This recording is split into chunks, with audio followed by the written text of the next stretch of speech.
Welcome back to the Beyond the Comet podcast, where we talk about the future and its magic and mystery, and especially related to technology. Today, we're going to be talking about artificial intelligence and how it affects or will affect photography and video. I'm Ahmed, and I'm here with Cody, and we'll Hello. be getting into it. Yeah, it's crazy, man. It's crazy out there. Things are changing really rapidly, and it's interesting because a lot of the technology that's being created, um, it's still in the hands of the biggest players. You know, there are it over the last couple of years, we've seen uh, other industries come into this, or other app development and growth come into this. But now it's like the same old large players are coming back and capturing the imaginations of the field that they're in with AI. It's and now everyone, because they have the resource. It makes sense. They have the Right. resources, Makes total sense. so they see this AI thing and they're like, oh my gosh, we can use AI to completely obliterate the competition. And they come out with their AI, and then the competition has to be like, oh no, we have to do this, but obviously at a slower rate. Right. And you're Um, already years behind when every minute counts with AI and how advanced you are. It's very clear who has already been putting in the time, the years, and the resources to develop their systems and who's playing catch up at this point.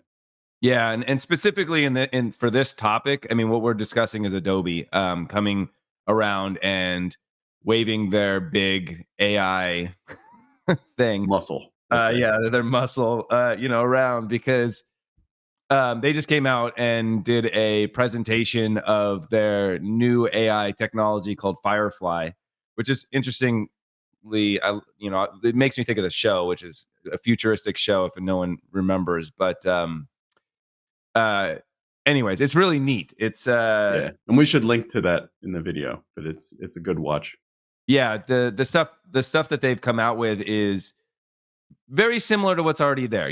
There's a lot of elements that have already surfaced in different products, from OpenAI or from Midjourney, or but it's just the way that they're all in one comprehensive suite, and they're also all tied into the previous flawless tools that Adobe already holds. So it just Yeah. makes it so much cooler. I think the other huge thing, which you can see instantly when you watch their promo video, is how the user experience is so clean, so simple. It's not intimidating for someone who doesn't know computers or doesn't know tech or even the arts. You just type in basically what you want, and it kind of guides you through it. It gives you options, and then by picking those options, it narrows it down. It's very user friendly. It's very fun. It's very pleasant to use, and it's not available yet for everyone, but it feels like it's an easy experience rather than something you have to study or go to school for. Yeah, definitely. And as it should be. I mean, it's funny that, people are so afraid of these types of new technologies, but it's like when you first started, the slog that you have to go through to learn these applications and to be it's almost like we are created these things are created, and then we have to adapt ourselves to the infrastructure that to be able to use it. Like, you have to learn, Mhm. there's a long process, but it does create this element of an expert. So it's almost as if the element of being an expert is being taken away, because now everybody can be an expert, but we're also not adapting new weird skills. It's like if you had to learn how to eat with like a pencil, Mhm. and then it's like, okay, well, it's really hard to eat with a pencil at first. You're like, this is crazy. Why am I doing this? We have hands. But then someone comes along, like, I'm an expert pencil eater, because I've Right. been doing this for Right. years, and they can do all these crazy things with this really difficult tool that's not really well made for the process that they're doing. Because and I think the reason why it's not, when they say it's not well made, it's because what you're trying to do is you're trying to adapt so many options and so many different routes of like things you can do to one individual user, and trying to allow them to move back and forth between those different things that they can use quickly so that they can get the job done. Yeah, I think it's a good way of describing it, and it's reminds me of my first time opening up Photoshop, and I think with any program, you're just trying to do the basic things like, okay, I want to change the color of this person's shirt, or change the background, or something very simple. But then you start realizing no matter how much you get into it, you're just touching a tiny piece of that iceberg. There's so much more that it could do. And I think part of that frustrating process is knowing there is an easier way, there's a better way to do what I'm doing, whether it's something simple or something advanced. But just you have a limit as a human to how much you can learn, how much you can pick up, and how you can access that information. And what I've seen from Adobe's presentation and what I'm hopeful for is it gets a lot of the logistics and the technical stuff out of the way so that you can just get into changing your image, changing your video to where it can be what you're imagining, and you can tweak it to what you imagine rather than being limited by your tools. Well, I mean, just even one of the representations that they had up there, which is being able to manipulate, like they showed being able to manipulate the background Hmm. of an image and change that image is seen to be from winter to different times of the year. So it takes the same scene, but it applies snow to it, and it takes the characters that are unchanging and keeps them there, but maybe alters the type of light that bounces off Right. of them, and which you can do with already in Oh, Adobe. for sure. But it would take you hours to be able to do that. And also, like, if you're somebody that's never done it, it's like, oh, I want to do this. Google, Google, Google, Google, Right. and then Right. do a little bit, and then Google, Google, Google, Yeah. Google, and then, like, now it's like it's instantaneous. Which, as you said, yeah, it'll be a lot more fun. Hmm. And Um, using your example, it's kind of like walking into a fancy restaurant. You technically could make anything in that restaurant. Like, you still have hands. You can put it on. You can buy the same equipment, buy the same quality food. You could technically make it, but the years of experience and the fine control and the knowing what to add, when to add it, that's a really difficult technical process, and it keeps people out of doing difficult things. And especially when it comes to the arts, this could really open up that world for a lot more people. yeah, and I think it's. I mean, do we need experts? Like, this is the weirdest part about this. It's because you know what an expert is higher pay, job security. Like, it basically allows for a path for someone to take to become valuable. But what Mhm. what we're doing is we're removing value from the top 1% or something, or like maybe even higher than that, the top 20%. This isn't really a Mhm. financial thing, but like the people that really invested all their time to be able to utilize the skills. Now everybody can do this very simply. I don't know what Yeah. that means. Yeah, It's I've put a weird. lot of thought into this, even before artificial intelligence, because just I'm big into art, as you know, and I one of my favorite things to do is go through museums, and it's really interesting. And I don't know how common this knowledge is, but when people think about classic sculptors like Michelangelo sculpting David out of just a giant block of marble, you tend to think of. I always thought as a kid that he took a chisel and he took this giant block and he was himself hammering this thing to get it down to its finished state. What I later realized is he may have done some of it, and I'm sure he did some of the fine-tuned work, but it was like a group of people who worked for him who were chiseling it down. And some of those things that people look at and marvel, like, wow, this looks just like a human skin or like a vein or something like that.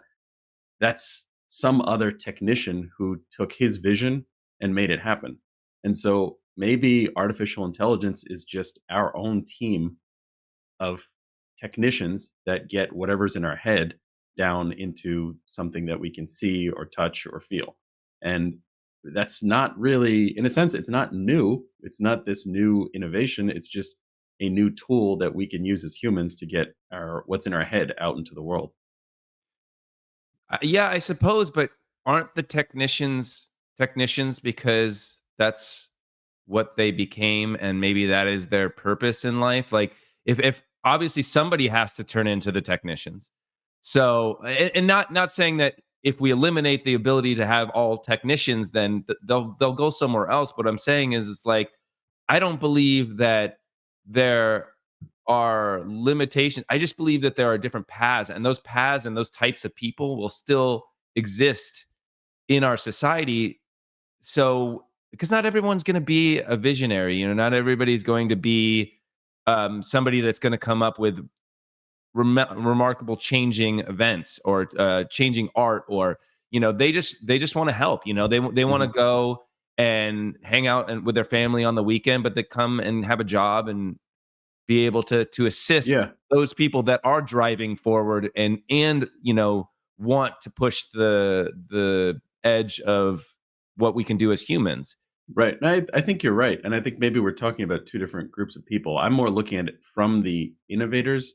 I feel like this adds power to those who already innovate and also gives enough power to those who wanted to make new things, wanted to innovate, but they lacked the technical ability. So it fills in those holes so they can automatically make something. But I do agree that it challenges those who already just were doing the more, and I'm not putting this down, but those who just had more of a functional aspect, like, okay, chisel this arm out of this block or make this foot out of this block of granite. Those people, I would think they're more feeling more challenged and more left out in this because theoretically, as robotics picks up, their technical skills are worth even less because there's something that can do those technical things even better than they can.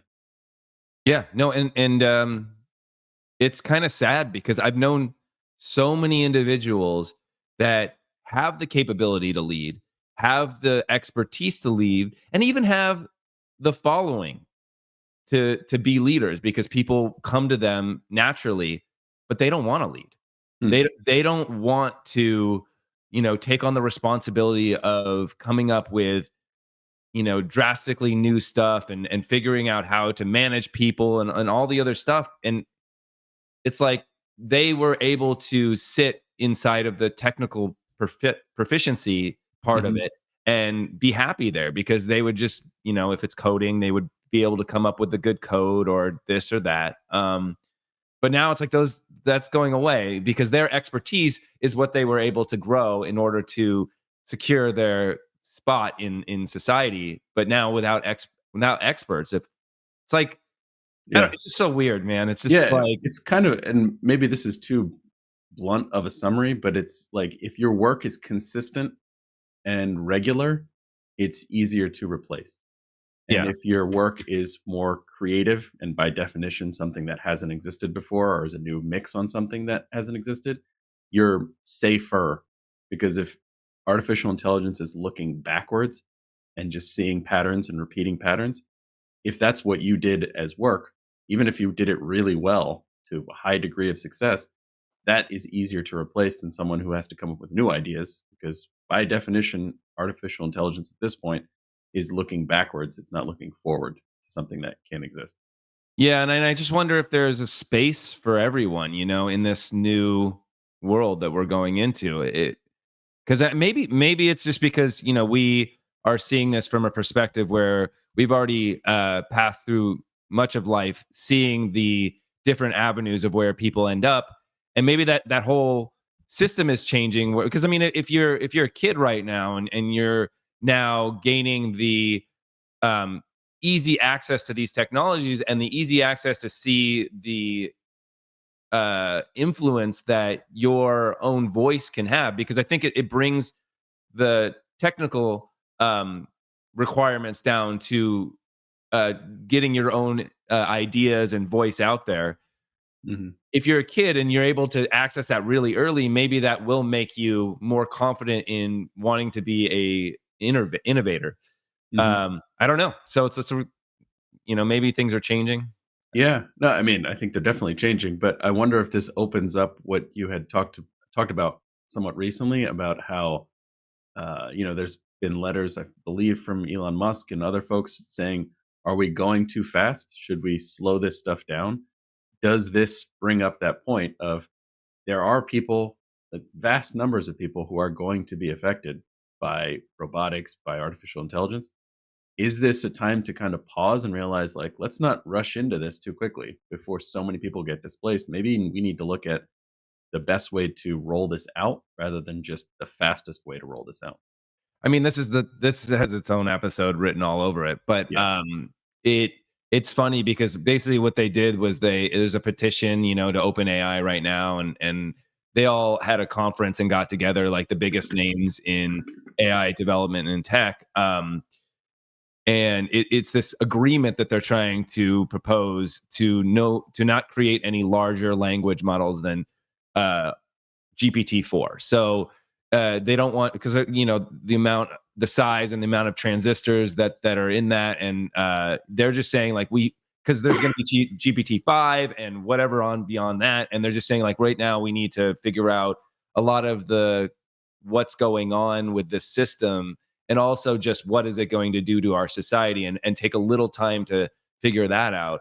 Hmm. But the interesting part is there's a emerging behavior, which is basically when emerging behavior in tech is like if something is unintended or you didn't expect it to happen, comes out of the technology that you created, and this happens a lot in AI, even simpler AI, like if you create like two characters and they have AI to interact with each other, but then they do something that you didn't program or you didn't expect, and that's emerging behavior. But one of the emerging behaviors is that over time they're showing that the current models are being able to advance their output. So, and they've shown this in multiple papers. I think Microsoft just came out with a paper right now, recently, and they specifically show how over the months that GPT-4 has been in Bing, it has improved its Well, output. So they'll show output from earlier on, and they didn't. No one knows. Again, no one knows how these things are working, but yeah. they're showing improvement. And then the other thing is with the models that we have right now, they're constantly adding elements to these models or allowing for more capabilities. Just it's like reflection like being able to off put some of the data to a database so that it can refer back to what it talked about, and it just and the chat open or sorry ChatGPT just did extensions, and like they're adding more things on to what already exists. So again, whole nother topic, Yeah. but and whole Yeah. another episode, because we're supposed to be doing how it's affecting photography, which I think is also just vastly interesting, Right. Well, and even video. connected to that, it's in terms of changing perception, it's already to the point where if you're looking at, Reddit or other forums where people are talking about someone posted a picture, someone posted a video, the discourse is more quickly going to, is this fake or is this made up or is this real? Is this an AI generation or not? Where even a year ago, if someone posted something, your assumption would be, okay, it's probably real unless there's obvious signs that it's fake or some other picture proves that it's fake. But now there's just a general mistrust of things that are outside of the norm, things that are hard to believe. And people start to think like, That's fake, that didn't happen at all, that's generated."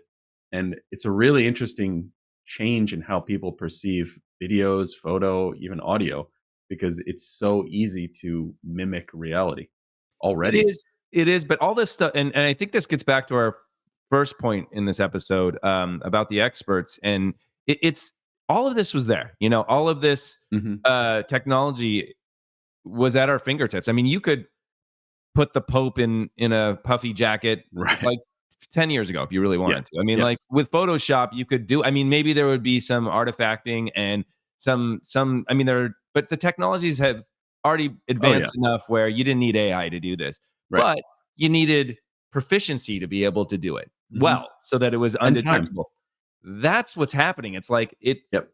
we're taking away the need to be an expert to get these things done, which then increases the volume of Yep. what's happening. So we're just adding more of what already existed. Right. I think, yeah, it's like, we were maybe drinking through a straw before. So, like, just from the experts who are really good at doing it. And like you said, with the artifacts, cleaning it up to where it passed the test so that we as viewers believed it. Now it's like a fire hose. It's so quick to make it. It takes virtually no technical ability to make it. And so the flood of things that are believably real, like you can kind of see how they might be real. It's so much that it's hard to sift through and see what is actually real. Just we're basically becoming overwhelmed already, and I can only see that increasing in the future. But I think that again, it's like, what is real? That's, I mean, Yeah. even before AI, if AI never gotten created, that's still an issue. Like, I mean, we just got through the whole fake news thing. It's like, Mhm. all the stuff that's happening with Fox Mhm. News, fake news.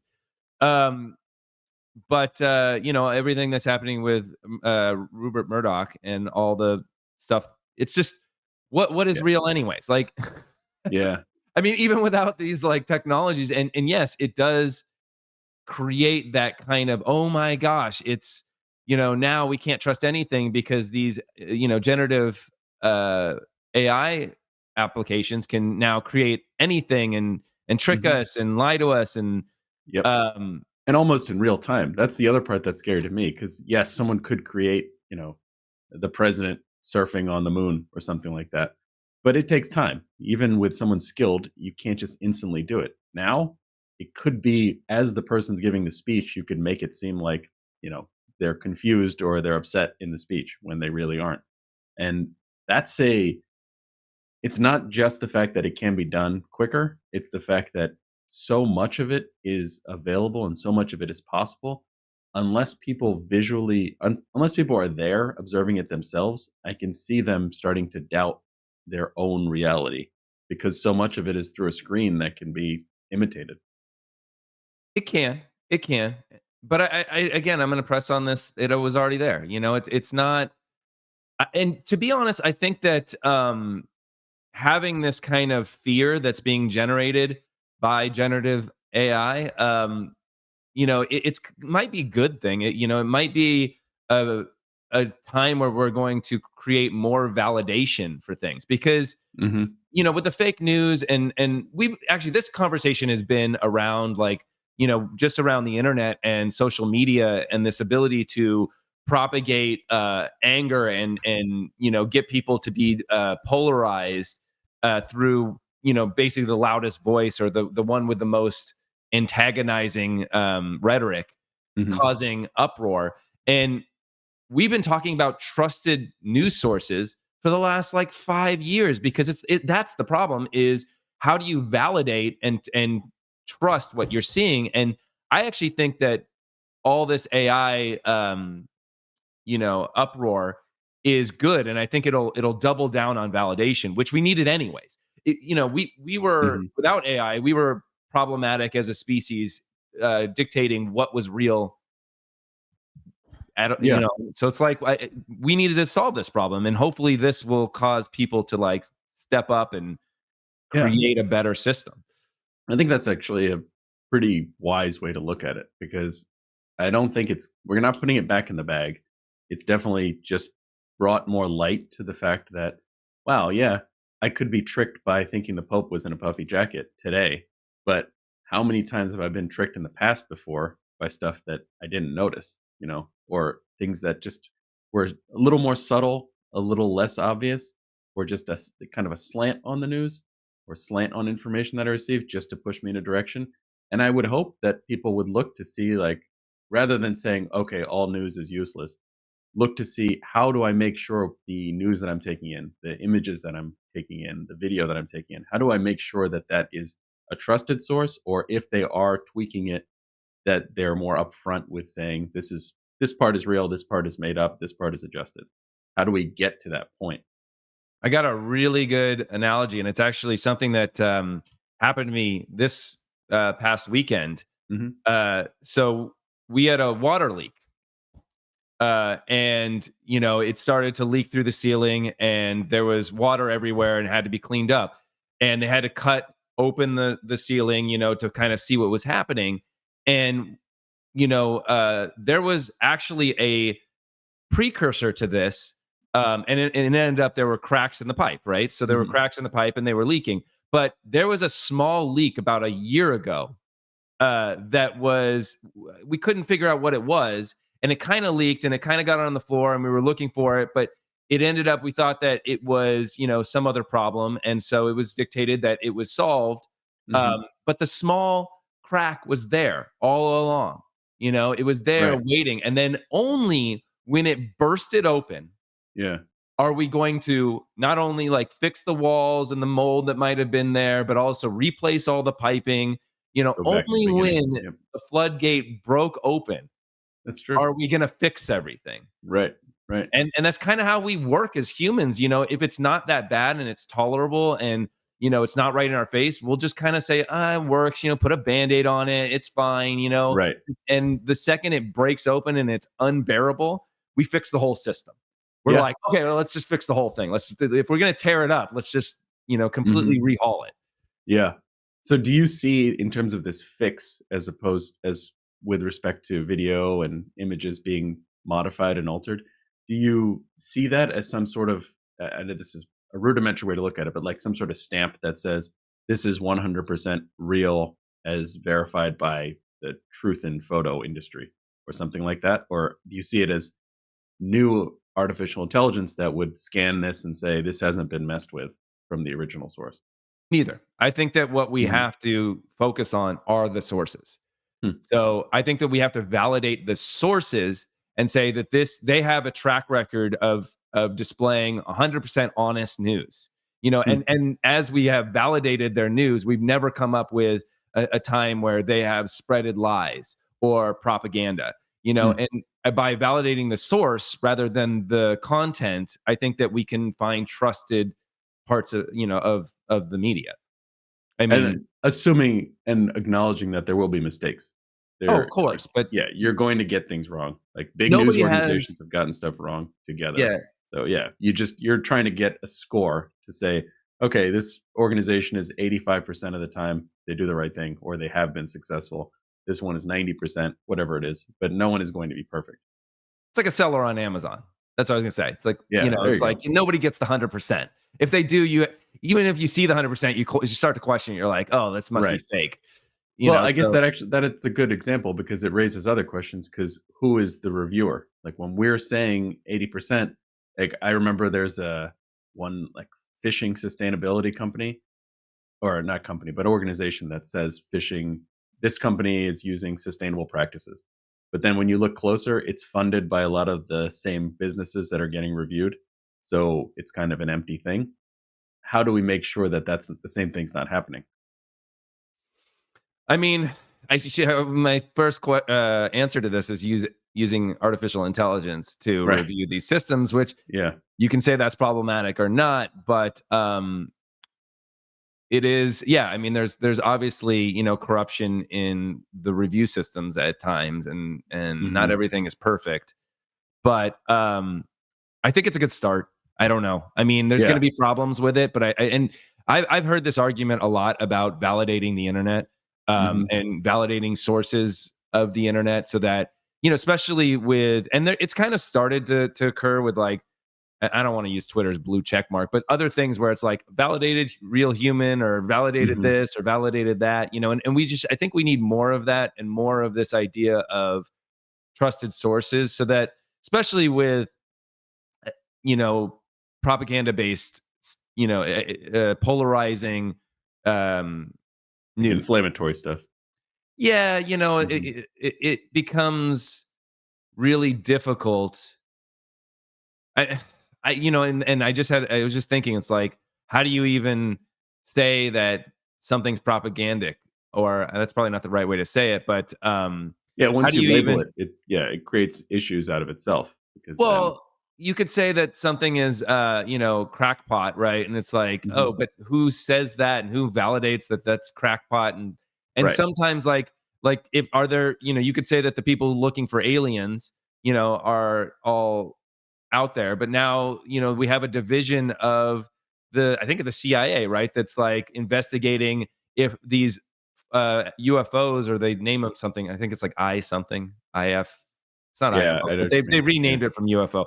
Mhm. Um, but they're investigating it now because there are military personnel, specifically Air Force personnel, that have seen these things and have reported on them, and they are Yeah. investigating them.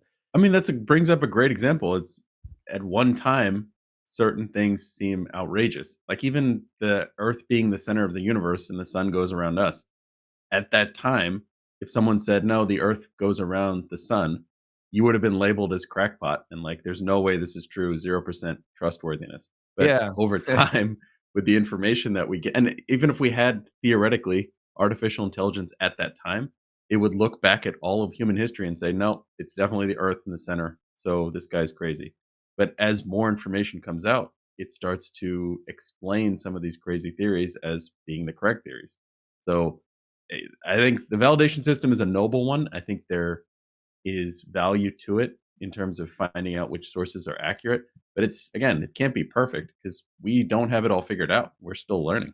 Yeah, but it kind of can if we use AI because it's impartial. It has no ulterior motives. If AI isn't nefarious and trying to kill us, you Right. know, if it actually becomes this like impartial golden moderator, Yeah.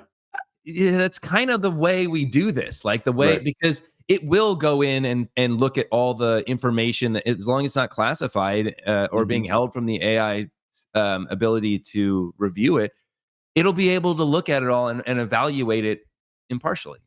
Right. And it's tireless. And, I know you're, even when you're saying it's impartial, you acknowledge there's obviously biases when it was trained, but it's at least known.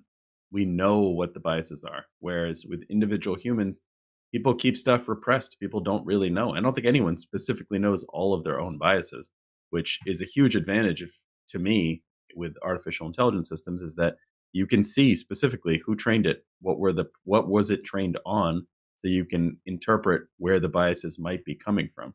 That's not Yeah, as easy with human beings. and that almost doesn't even matter though because it's upgrading itself. So, Yeah. so Yeah. what it was when it was first trained is no longer what it is. Right. And maybe that's a good thing because it is just a mathematical equation. So maybe it's being more defined, and Mhm. refined. It's refining itself to be a pure form of itself. And this is all just hopefully, right? Like, and Right. I'm just using the best case scenario, golden era of AI. Everything turns out great. Mhm. Uh, Situation. But yeah, it's I think it's already way out of our hands in the terms of us being able to understand how it is evaluating stuff and what it actually is. Right. Um, I just wanna also establish how amazing the content is, and, like, we touched a little bit how you mentioned, you could create a scene in an image editing software and then just say, "I want it to be winter now," or, "I want it to be raining now," or, "Make this a photorealistic painting," and yeah, pretty much instantaneously, it's giving you an output which it doesn't look distorted, it doesn't look like it's a poor rendering, it's like high quality rendering, high quality output nearly instantaneously. This is you the I guess why we feel the need for validation so much is because we've seen what it can do and how close to reality it can be, that you it's hard to ignore the fact that we need to be able to tell people this is real, this is not real. yeah. It's I mean, my favorite part about that video, Mhm. is the ability to change portions of the picture or the textiles of stuff, or Yeah. like the my wife is in the fashion industry, so like her ability to change the dress on the, and this is a whole different problem because models, why do you need to reshoot when you Right. can just change the dress Right. on the standing model? You just need, and one, the models, well, I mean, you could just say they're going to be generated anyway, so like Right. you don't even need the first shoot. You just I mean, the possibilities are limitless because all of a sudden you think like, well, why do we need models? It's to make the clothes look good, or for people to think, hey, would I look like in that jacket? What would I look like in that shirt? All of a sudden, you don't need to see it on someone who's taller or shorter than you or looks differently than you. You could see it on you. You know, we yeah, really you and that's yeah, true. you could generate everything to make it that way. You could make it an idealized version of yourself in different climates, in different scenarios. The possibilities just are limitless, but you bring up a good point. All of those people involved in generating this content today, the whole teams of people, you don't need them anymore. Yeah, there's actually, and even in Unreal, there's a plugin that allows you to use AI to change. like basically the same thing that's in Adobe's, where you can take a 3D Mhm. object and then you can build a scene around it. Similar stuff, but it's using Midjourney to Mhm. be able to do that. But you can do rigging and then pose yourself. So like that's the big thing is like, it's not just a single 3D object. The reason why I think Adobe is going after that is because this idea of being able to do a T pose start and then move your model, who may be you, right? Like it's you, but you can move yourself in any position and then put whatever clothes you want on you, and like Right. just really crazy stuff. Like really amazing things for those people that are the leaders that are Yeah. pushing forward to have new technologies. What And just jumped to mind, yeah, the I'm sure you learned in school about the movable type when they first realized they could make, like, a press and, like, print books, yeah, and then that just opened the floodgates in terms of who could access a book, who could learn and even read, because before, books were really expensive to make. It was, like, handmade, put together, only wealthy people or the church had these things. But then as that becomes easier for people to access, it changes completely how information is exchanged and even how people feel a right to information. And I think this is that same sort of seismic shift because it's no longer just the few people. Because the stuff we're talking about, the amazing stuff about changing a scene or, changing a jacket onto a model and taking it and changing it to a different model, that was all still possible. It would just take a take them. lot Yeah, of expertise. You would need really, really talented people who had experience doing that with the right computers, with the right technology to do it. But now you or I could do it with just typing in searches and or typing in terms and get the same output. That's the amazing part that you don't need the same level of sophistication and it's accessible to pretty much anyone. but it's also the cost. So Mhm. why I think people would go and do new shoots and like go to new locations and have new models and all this other stuff is just because to be able to do it in post it took a lot longer, so you'd have Yeah. to pay someone a lot more, and they also have a lot more expertise, which means they're going to be more expensive to pay that person. Mhm. Where if you can just capture it up front, it takes less time, less Right. money. Right. You get all the shots you need. But now, if you can just anybody can pose the same model, or you or the person, whatever, however we're going to Yeah. play this, it just it becomes elimination of jobs again. And this is where Yeah. or I think our podcast is going to always go to, because it's Well, so it's hard to. elimination. It's a weird tension because it's elimination of jobs, but it also opens up careers for people who didn't have them. Say, for example, we're talking about big budget, classic Hollywood action movies. So, like stuff's blowing up, car chase, everything like that. In the past, you would need. In the past, I'm saying from whenever they started making them and to even modern day ones, you need millions of dollars to create the special effects, to hire the professional stunt people, all of that stuff, and to put it together so it looks correct and believable. If that process, if making a high explosion chase scene all of a sudden is just search terms, you're opening up the ability to direct those movies to a whole bunch more people. It's no Yeah, longer people who need that is millions of dollars of funding and has access to all those things. It's some guy in a basement, some girl in a basement who could just type in the search terms, has a good idea for a concept, and then generates a full length movie like in a week. That Yeah, changes the but this game. is true. I mean, maybe it is a shift in jobs. We could say it's not. I mean, because again, you're not eliminating people, so they're just going to have to shift what they're doing. I mean, models for shoots are probably going to have to become influencers, for a while until that becomes, self-generated. But Yeah. the other thing is, it's you're talking about making movies. Is Bruce Willis just signed his likeness away, Mhm. so that to an AI company, that so they can use his likeness as forever in an AI model. Mhm. So Bruce Willis will effectively live on forever, way past his death, and Mhm. now you're talking about, okay, well, there's no new actors. I mean, there is it. It's hard. It puts it in the hands, because as you make things easier and easier, it's fewer and fewer people to get something done. But yes, then you can take now there's more quantity coming out of that type of product, but Right. fewer on a group level. Like fewer and fewer people it will be needed to make a singular product. So it's That's true. like it's almost because if you had it, if it got down to 1 to 1, so one person for every one product, Hmm. right? Now you have as many people as there are their products. So now it's saturated. There is much more content. Um, but is that even viewable? And like, how does, I mean, now you have, what I think the future is going to be more and more, but maybe AI will take this as filtering software because there's just going to Yeah. be so much content that we're going to have to filter it somehow. Um, and utilizing AI to filter it better because Oh, I completely agree with you. I mean, even today, the amount of I mean, we have all the music that's ever been created, at least preserved. Plus, people are generating more music than they ever have, and it's only going to continue. Your odds of finding all of the songs even you find interesting are very low because it's just so hard as an individual to find.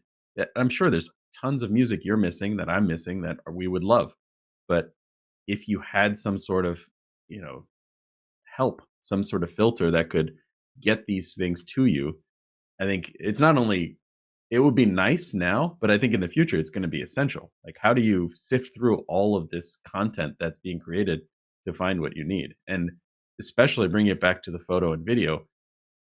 What benefit is there to create all of this if there's the people who want to see it can't even find it? and now we're back to Wally. Yeah. Yeah. We're right back. We're always going to come back to Wally because if it's perfectly tailored to exactly what you want and it's a constant feed that you're eating, throughout the entire day, why aren't we sitting in floating, seats with TVs 2 inches away from our face that are Right. constantly giving us exactly what we want, Yeah. feeding us exactly what we want, and Right.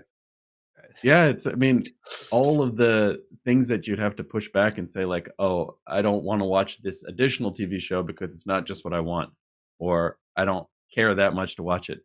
If it can automatically be exactly what you want, what you would stay up past your bedtime for every single time, what would keep you from just what would keep you from just doing that all the time?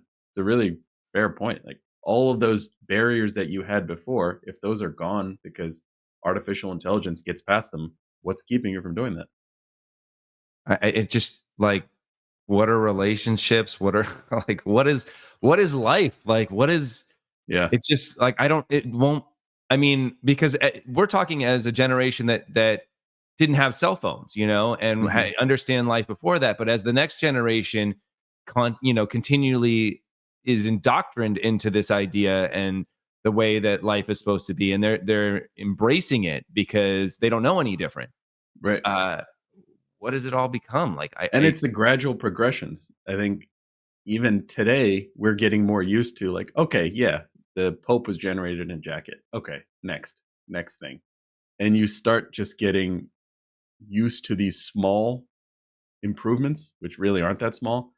And you start to just expect that and also be more okay with the fact that there is a changing definition of what's real. And what's real is going to be hard to define even in 5 years, I think.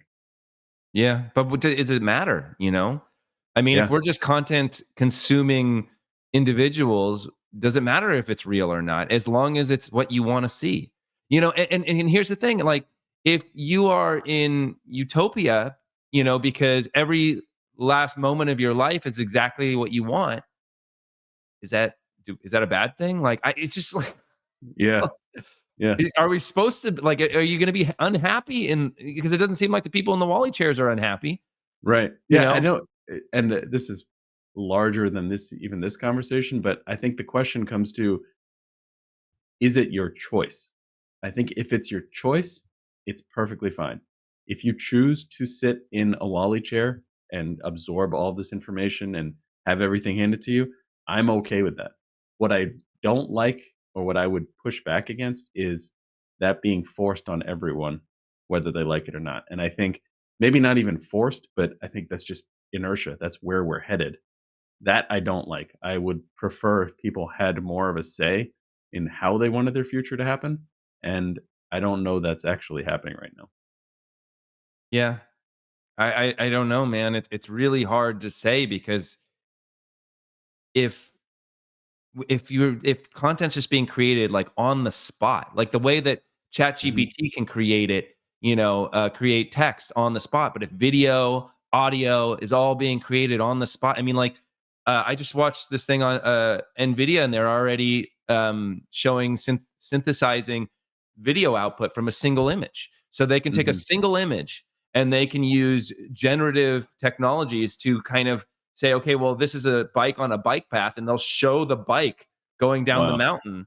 And Wow. it's a single video. I mean, it's a single image that Yeah. all of it gets generated from. It doesn't look great, but it looks good enough, and soon Yeah. it'll look perfect. Hey, And that's like a week, soon, right? In a week, it'll be perfect. That's how things are yeah, no, we evolving. exactly. So it's like Mhm. now we're gonna have probably movies and everything just being generated on the spot, Yeah. and it's like exactly what you want.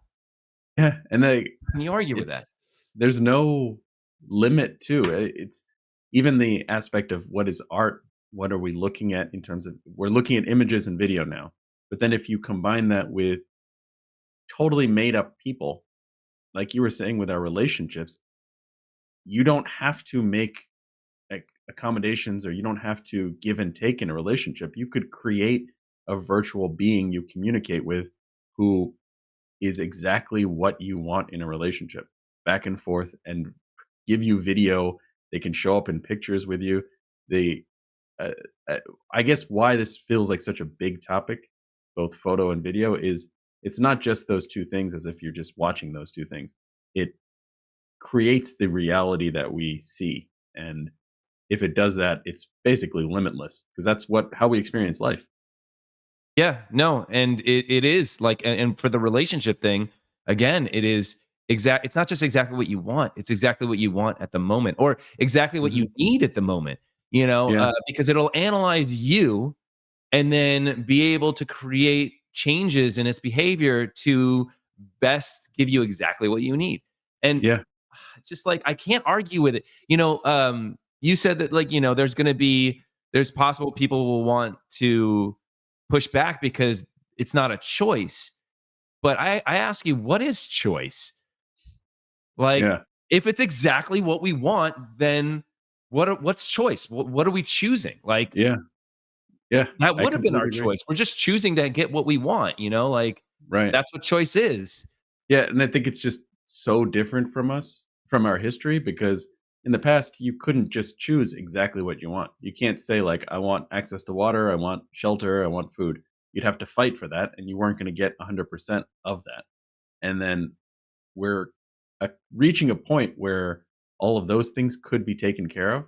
And then in terms of your inputs and outputs, you can control those to where you, at least in your opinion, what you think will make you happy, you can receive those inputs and give those outputs, which is pretty mind boggling that you don't have to really hustle or work for it. You can just receive it. And I Yeah. don't know that I think that's a too rapid of a change for human beings to just accept immediately. Or maybe it's not that. Maybe it's the fact that it's too rapid of a change for us to fight back against. It's just it's coming, and if it satisfies us in every way we can think of, how could we say no to that? I don't know. I mean, we're being offered Eden for blindness. It's like, Mm, and it's like, because there's so many, we are giving up the understanding of the inner workings of things and the understanding of the why. And maybe that will be the driving force, is this understanding of why. And the only hope I have is that technological advancement and the understanding of the universe, I hope it's infinite, mhm. because maybe that'll drive some people to continue to pursue, but I think a large portion of us will be wallied, you know. But honestly, maybe we already are. It's just lower tech versions, Yeah. and I maybe you know, and it's just a continuation. Like what you're saying, I think the people who are pushing, people who are innovating, people who are looking for the next puzzle to solve, I don't think they're going to stop. And I don't think the people who just want to, you know, complete menial tasks and just stay in a safe, comfortable environment, I don't think they're going to go away either. I think they'll just find more tools to achieve their own dreams. Yeah, and you could even say that the people that are pushing forward, um, it may be AI that's helping them do that, and Oh, for therefore sure. giving them For sure. exactly what they want, and like Mhm. it's the Yeah. same thing, right? Like it's the AI that's making all the discoveries, and since you like discoveries, here's some Yeah, that's discoveries. true. Hey, let me spoon feed you discoveries. Or here's some stuff that hasn't been figured out yet, and Yeah, here's some theories as to approach it. It's like I think it's just superpowering whatever your intentions are.